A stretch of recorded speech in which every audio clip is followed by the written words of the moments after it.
It was a brisk morning when a crowded streetcar went hurtling down a set of iron tracks at 60 miles an hour, completely out of control after its mechanical brakes failed without warning. Directly ahead on the main line stood five maintenance laborers who were completely oblivious to the oncoming steel machine and lacked any realistic avenue of escape. The operator suddenly noticed a manual bypass switch leading to secondary sighting, where a lone trackman was performing routine repairs in relative isolation. By applying strict mathematical logic, changing the vehicle's direction would undeniably preserve five human lives while actively terminating only one individual. Almost every person presented with this hypothetical scenario instinctually agrees that diverting the vehicle is the only rational decision to make. The overwhelming consensus rests entirely on a simple numerical calculation. Minimizing the total number of casualties naturally yields a far better outcome for everyone involved. This basic train of thought forms the ultimate bedrock of practical decision-making in modern society, where we constantly attempt to balance gains against losses. However, the moment we slightly alter the physical conditions of this thought experiment, our comfortable moral certainty instantly begins to fall apart. Imagine standing on a footbridge directly above the same runaway vehicle, watching it speed toward those same five doomed workers on the tracks below. Positioned right beside you is an extraordinarily heavy bystander, whose physical mass is large enough to completely block the momentum of the moving car. If you physically push this unsuspecting individual over the railing onto the tracks, his body will stop the vehicle, killing him instantly while saving the five laborers. Although the final body count remains completely identical to the previous scenario, one person sacrificed to spare five, the vast majority of people recoil at this action. Suddenly, the clean logic of simple arithmetic feels deeply repulsive, violent, and utterly indefensible to our basic human intuitions. This dramatic shift in human judgment exposes a massive rift in how we process complex ethical dilemmas in our daily lives. Why does turning a steering wheel feel like an unfortunate calculation, while physically throwing someone to their death feels like an unforgivable act of cold-blooded murder? The fundamental difference forces us to confront whether the morality of our choices depends entirely on their ultimate results, or if certain actions are inherently wrong regardless of the consequences. To truly comprehend this psychological divide, we must examine the philosophical framework known as consequentialism, which evaluates every decision exclusively by its end results. Under this framework, an action is deemed good if it produces the maximum amount of overall benefit, safety, or happiness for the largest group of people. When applied to the streetcar problem, the math is entirely straightforward. Five surviving families are undeniably better for society than only one surviving family. This logic underpins much of modern engineering, public policy, and medical triage, where resource allocation must regularly prioritize the majority over the individual. Yet, as the bridge example clearly demonstrates, raw mathematical outcomes often clash directly with our deeply ingrained instincts about individual human rights. When we refuse to throw the bystander off the bridge, we are implicitly acknowledging that human beings possess an intrinsic value that cannot simply be traded away for the greater good. This competing framework suggests that certain moral boundaries must never be crossed, no matter how beneficial the final outcome might appear to the rest of the world. The tension between these two ways of thinking isn't just an academic exercise. It dictates how we structure our laws, conduct wars, and govern human society. When we shift from abstract theoretical scenarios to real-world emergencies, this abstract philosophical debate rapidly turns into a matter of immediate life and death. Consider a chaotic trauma center where an emergency physician is suddenly presented with 6 victims from a catastrophic industrial accident. 5 of the patients suffer from moderate non-life-threatening injuries, while the 6th patient is critically wounded and requires hours of continuous, undivided medical attention. If the doctor devotes all her time to saving the single critical patient, the other 5 will inevitably succumb to their injuries from neglect. Conversely, if she attends to the 5 moderately injured victims, they will all fully recover, but the single critical patient will certainly perish. Just as with the runaway streetcar, almost every medical professional would choose to save the 5 patients, accepting the single death as an unavoidable tragedy. The logical consistency seems clear and absolute, reinforcing the principle that maximizing surviving lives is the proper path during a crisis. However, just like the footbridge scenario, a simple modification to the medical setting completely shatters this consensus and leaves us horrified. Imagine a different scenario inside the same hospital, where 5 distinct patients are slowly dying from complete organ failure, each urgently requiring a different vital transplant. A completely healthy visitor walks into the clinic for a routine checkup, happens to be a perfect tissue match for all 5 dying patients, and falls asleep in the waiting room. A surgeon could easily administer a lethal dose, harvest the vital organs, and immediately save the lives of the 5 dying individuals. Mathematically speaking, the outcome is completely identical to the emergency room scenario. One person dies so that 5 others may continue living. Yet virtually every human being on Earth would view this organ harvest as an atrocious act of monstrous criminality. The massive public outrage that such an act would generate proves that we do not actually live by pure mathematical outcomes alone. There is an invisible, untouchable boundary around individual sovereignty that society insists on protecting, even when breaking it would technically produce a net gain in surviving lives. This paradox exposes the profound limitations of relying strictly on utilitarian calculations to govern human behavior and legal systems. This fundamental clash between maximizing societal outcomes and respecting absolute moral boundaries divides historical thought into 2 distinct intellectual camps. The philosophy of consequentialism found its most famous champion in the 18th century English thinker Jeremy Bentham, who systemized the doctrine of utilitarianism. Bentham argued that human existence is fundamentally governed by 2 primary forces, the pursuit of pleasure and the avoidance of pain, according to his theory. The ultimate standard for morality and law must be maximizing overall utility, defined as the net balance of pleasure over suffering. Under Bentham's rigid system, any action, policy, or law is objectively right if it generates the greatest overall happiness for the greatest number of people. His approach was intentionally radical, sweeping aside traditional religious dogmas, ancient customs, and abstract notions of natural rights in favor of measurable, practical outcomes. To a strict utilitarian, society is simply a collection of individuals, and the ideal choice is always the one that produces the highest total sum of well-being, regardless of how that well-being is distributed.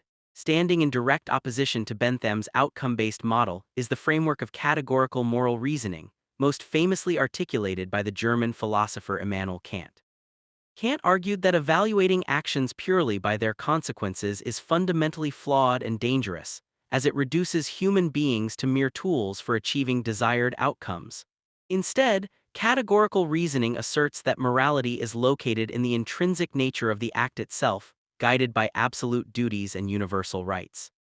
Certain actions, such as lying, betraying, or murdering an innocent person, are categorically wrong, regardless of how much happiness or societal benefit they might happen to produce.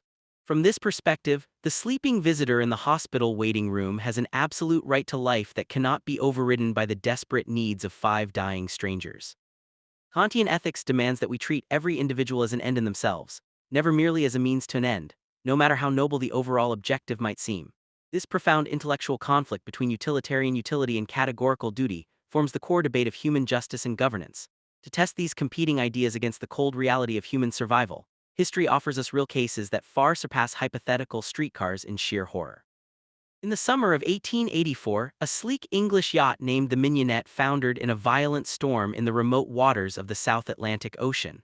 4 crew members managed to escape into an open, 16-foot fiberglass lifeboat, stranded over 1,300 miles from the nearest mainland with virtually no supplies.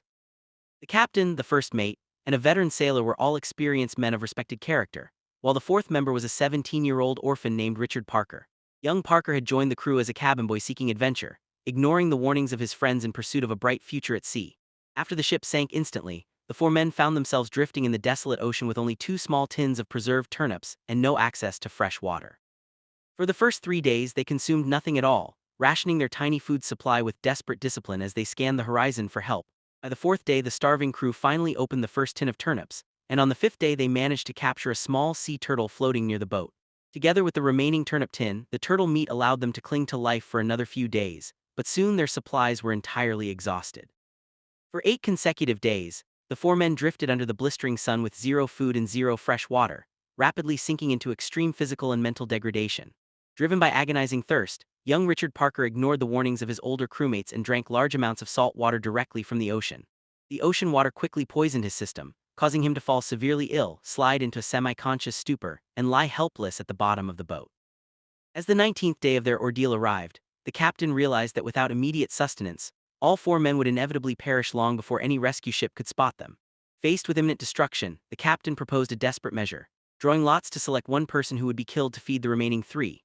The veteran sailor firmly rejected the lottery proposal, either out of a categorical belief in the sanctity of life, or a simple refusal to gamble with his own survival. Because unanimity could not be reached, no fair draw took place, leaving the desperate men to stare at the dying cabin boy in heavy silence. By the 20th day, with no sail visible anywhere on the vast ocean horizon, the captain signaled to the mate that the helpless boy had to be sacrificed. After offering a brief, trembling prayer for forgiveness, the captain approached the semi-conscious teenager, informed him his time had come, and pierced his jugular vein with a pocket knife. The veteran sailor, setting aside his earlier moral objections, joined the other two men in consuming the body and drinking the blood of the young boy for 4 continuous days. On the 24th day, as the 3 emaciated survivors were eating their morning meal, a distant sail finally appeared, and a passing vessel rescued them from the brink of death. Upon returning to England, the men made no attempt to conceal what had occurred, openly claiming that necessity had forced them to sacrifice one life to preserve 3. The harrowing trial of these survivors ignited a massive legal and philosophical firestorm across the world, forcing society to officially judge the limits of human survival. The prosecution argued with absolute clarity that murder remains murder under any circumstances, asserting that extreme physical necessity can never excuse the intentional taking of an innocent life. Conversely, the defense built its case entirely on utilitarian grounds. 4 men were trapped in an extraordinary crisis where total death was completely guaranteed unless drastic action was taken. By sacrificing a dying, sick orphan who had no family depending on him, the captain saved 3 adult men who had wives and children waiting back home in England. From a purely mathematical perspective, sacrificing the cabin boy produced a vast net gain in human happiness and prevented widespread family ruin. The case forced the jury and society at large to answer a terrifying question. Does extreme desperation grant human beings the right to calculate the relative value of human lives? When analyzing this historical tragedy through the lens of moral philosophy, several critical nuances begin to emerge regarding the boundaries of acceptable behavior. Many people who initially view the crew's actions as unforgivable find themselves reconsidering if the element of genuine consent is introduced into the scenario. Imagine if the captain had openly discussed the dire situation with the cabin boy, and the young man had voluntarily offered his own life to save his starving companions. Under those conditions, the act transforms from a predatory murder into a heroic act of self-sacrifice, dramatically altering our moral assessment of the event. Alternatively, if all 4 crew members had willingly agreed to a fair lottery, giving every person an equal chance of survival or death, many would view the outcome as legally and morally acceptable. This shift reveals that our outrage is often sparked not just by the loss of life, but by the complete absence of due process and fair treatment. Without consent or a fair selection mechanism, the 3 stronger men simply asserted that their lives were inherently more valuable than the life of the weakest member. This fundamental distinction highlights the crucial role that procedural fairness plays when society is forced to navigate tragic zero-sum choices. When individuals collectively agree to abide by an impartial system, such as a random draw, they establish a framework of equal respect, even when the outcome is fatal. However, when powerful individuals unilaterally decide who lives and who dies based on perceived social utility, they cross a dangerous line into sheer tyranny.